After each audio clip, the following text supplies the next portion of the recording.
Let's talk right now about crime, very much in the news, not just because of that horrific drive-by shooting in Hackney late last night, but also Labour are pushing their new plan to deploy 13,000 more bobbies on the beat to tackle soaring rates of crime if they win the next election.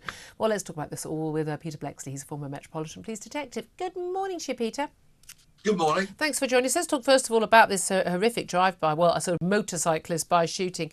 3 adults injured, 1 child in a serious condition in hospital. This was around 9 o'clock last night, 9:20 last night. Reports of a shooting near Evin Restaurant on Kingston High Street in Dalston, which is in Hackney. Basically, I mean, a motorcyclist drives by, shoots at the window of the restaurant. Three adults, 1 child hit. I say the child remains in a critical condition. Absolutely extraordinary. Police are obviously investigating, what the motive was, if there were any specific motive. But I mean, are we now becoming sort of almost inured to this sort of stuff? Oh, another shooting in our capital city, c'est la vie?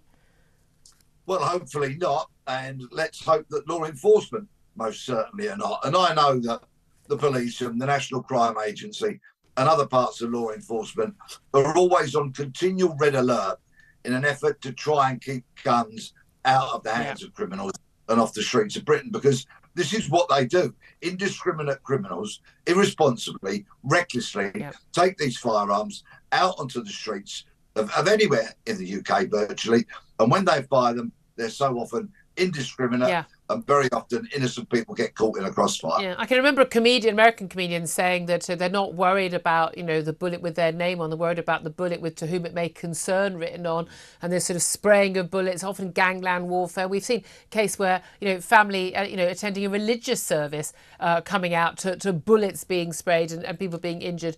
I mean, this is now, it's not routine, but it's not so uncommon that, straight on the front pages, is it? I mean, a child critically injured in a shooting in our capital city. I mean, wow. I remember a time when that would have led all the front pages for a week. How many guns are there on the streets? Not just in London. We don't want to be just London focused. This is happening elsewhere as well. How many guns are there on the streets? Because we're supposed to have very tight gun control in this country.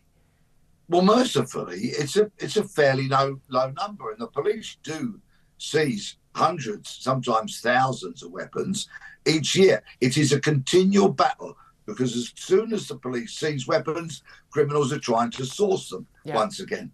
But we are fortunate in that judges, generally speaking, do hand down hefty jail terms to people caught in possession of firearms. That is one area of the functioning criminal justice system that does service. Not so much for knife crime, as we know again and again and again. And we know people can be killed by knives, but it's usually harder to kill a large number of people. That's the key thing in terms of this weaponry. I mean, it's nothing compared to what we see in America, where they just have day after day after day across the country routine mass shootings, which is absolutely extraordinary. Well, obviously the police will get to the bottom of this one. But let's talk though about the rise in crime, because today that's what Labour wanted to be going on. Obviously they've been brought into an argument about tax and VAT, but Yvette Cooper, the Shadow Home Secretary, wants to adopt what's been called a Tony Blair style action plan to tackle street crime, to help bring down soaring rates of mobile phone theft, robbery and knife attacks on the streets if they win the election. And Yvette Cooper says she wants to prioritise rebuilding safety on Britain's streets, the same way that Blair did when he targeted the issue in the early 2000s. And it would include the pledge to put 13,000 more neighbourhood police officers on the street to tackle this. Now, I mean, will that make a difference? Personally, I wish it was crime and policing that was getting all the election headlines, because for me, it's a very, very serious matter. People's lives are blighted in areas where there are high crime rates, and people live in fear of becoming victims. I welcome this pledge, as I would from any politician who vowed to put more police officers, and in this example, more police community support officers, back onto the streets in an effort to try and rebuild neighbourhood community policing. It is absolutely vital. We need to really reinvent it, bring it back to where it was before 2005, when we had the attacks of 7/7, and 2 weeks later, and so many community cops got hoovered into counter-terrorism work. I mean, that's the thing, isn't it? I mean, again, a lot of people feel they don't feel safe on their streets anymore. I say, I live in a nice area and we have had numerous fatal stabbings within walking distance of where I live, which I just find absolutely extraordinary. Not something that I would have expected for large parts of the country. Do you think people do feel unsafe? And is it a feeling or is it the reality? Because we're constantly told that actually over the decades, crime has plummeted. People talk about some mythical time, the 50s where there was no crime. Absolute nonsense. There was massively higher crime. But, we've got all the CCTV. That doesn't seem to make any difference. We've got all these, DNA and all of that. That doesn't feel like it makes any difference. We see crime going down and then we see it going up. Is it in direct correlation to, I don't know, the economy? Is it in direct correlation to drugs, warfare? Is it in direct correlation to or whatever with the number of police officers on the street? Many crime statistics are utterly unreliable because we have so much unreported crime. I speak to people every day who tell me that they or people close to them have been victims of crime. And when I say to them, did you report it to the police? Sadly, they invariably reply, what's the point? Yeah. Because you're only going to get a crime number and not an investigation. Yeah, but there is a point. If you've got insurance, you need the crime number. But if you haven't got insurance, then there's no point.